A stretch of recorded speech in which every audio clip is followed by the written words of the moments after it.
নারী ঘটিত বিরোধের জেরে খুলনার শীর্ষ সন্ত্রাসী সাজিদের নির্দেশে কেন্দ্রীয় শহীদ মিনার এলাকায় টিকটকার রাকিবুল ইসলাম রাকিবকে হত্যা করা হয়েছে।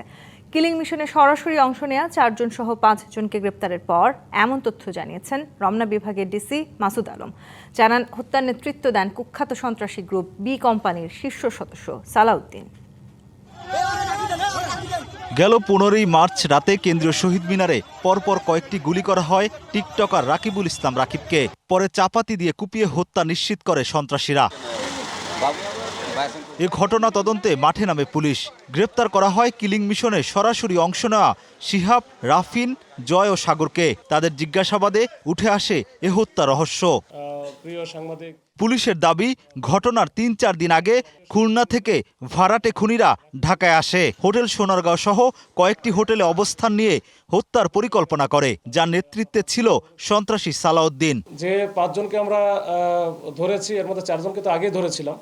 এই 4 জনের মধ্যে 2 জন কিন্তু অলরেডি কোর্টে 164 করেছে। তারা এই হত্যার দায় স্বীকার করে, তারা যে কিলিং মিশনে সরাসরি ছিল এটা স্বীকার করে 2 জন অলরেডি স্বীকারোক্তিমূলক জবানবন্দি বিজ্ঞ কোর্টের কাছে দিয়েছেন। নিহত টিকটকার রাকিব সাফা নামে এক বিবাহিত নারীকে বিয়ে করে। এছাড়া খুলনার শীর্ষ সন্ত্রাসী সাজিদের স্ত্রী টিকটকার জান্নাত মুনের সাথেও ছিল অনৈতিক সম্পর্ক। এ ক্ষোভ থেকেই রাকিবকে হত্যার নির্দেশ দেয় সাজিদ।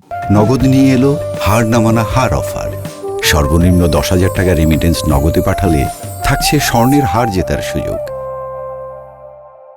রাকিবের সাথে টিকটক করে যে মেয়েটা, যার সাথে হয়তো সম্পর্ক থাকতেও পারে নাও থাকতে পারে, আমি জানি না, যেটা এই যে মন বা জান্নাত যেটা বলতেছে, এবং মন বা জান্নাতের যে হাজব্যান্ড সাজিদ, এই সাজিদের বিষয়টা আমরা এখন পর্যন্ত পেয়েছি। হত্যায় জড়িত বাকি আসামিদের গ্রেপ্তারের চেষ্টা চলছে বলেও জানায় পুলিশ। ধরাছোঁয়ার বাইরে কেউ না, সবই ধরাছোঁয়ার মধ্যেই।